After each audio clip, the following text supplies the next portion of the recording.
What would you do if you were somehow put in charge of the global climate policies? With the money, of course. Well, I think the crucial bit is to recognize we should have a global carbon tax. I also think that's never going to happen. There's a lot of good reasons for that. It's an academically beautiful argument. We should try and push it. We should also recognize that any realistic carbon tax will only solve a minor part of the problem. What we then need to do is to dramatically ramp up our investment in green energy R&D. So Biden has actually promised, he's promised a lot of stuff. He's promised to spend $2 trillion over the next 4 years on climate policies. That's $500 billion a year. Remember, right now, the average American is willing to pay about $24 per person per year. Biden is suggesting to spend $1,500. There's just a mismatch in this number, and I think that will lead eventually to sort of a revolt of voting in another Trump kind of character if you just sort of force that through. But Biden has also asked he's going to dramatically ramp up spending on research and development.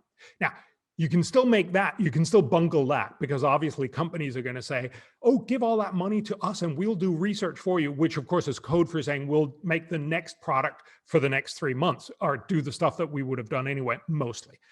What we need is long-term investment through academics, which is the cheap stuff that we've been doing, for instance, in medical science for decades. We spend lots of resources on having professors go around and do stuff. That's not quite obvious that it'll make us rich, but the point is some of that stuff will fund the things that will turn into medical breakthroughs in 40 years' time. That's what we need to do for energy. And there's lots of practical stuff on how to do that. So I would say, let's scale back our ambitions on climate policy. There's some smart stuff, and we should have a carbon tax, and we should make policies that are equivalent to our carbon tax.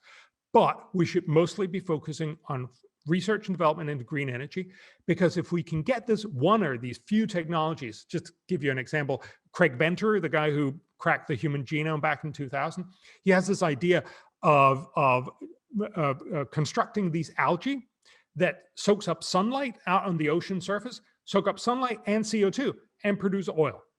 Now, we know it's possible. We also know that it's incredibly expensive and really hard to do right now. He's saying, imagine if we could make that cheap. We could basically all produce oil. Well, not you guys because you don't have ocean, but most people, and certainly the EU, could produce lots of oil. It would all be CO2 neutral because it's just been soaked out on the ocean surface. We could keep our entire economy and we could go carbon neutral.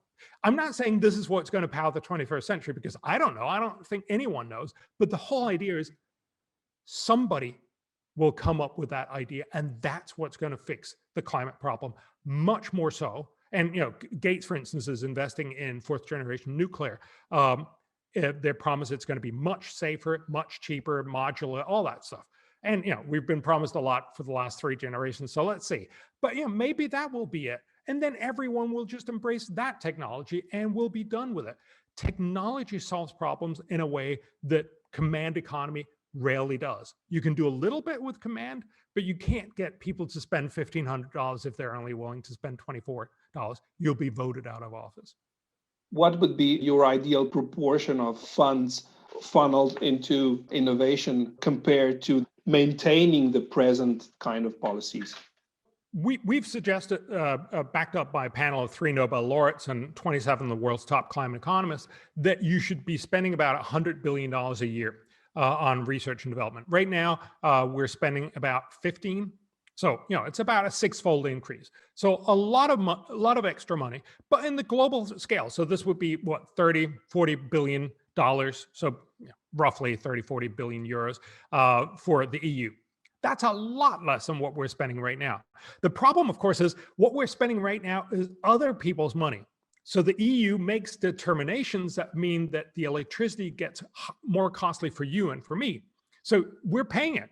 But it's not taxes. If you actually have to spend the 40 billion, you have to spend them, and it will have to come from state budgets. So it's easier for politicians to promise that they're just going to do regulation that'll end up costing other people than it is to actually cough up the money themselves. But because 40 billion is a very, very small amount over the whole EU, I don't think this would be a big problem.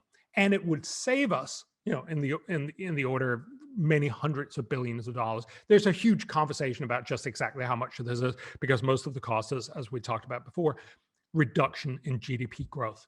So it's model-based estimates of losses of how much richer we could have been had we not had that policy.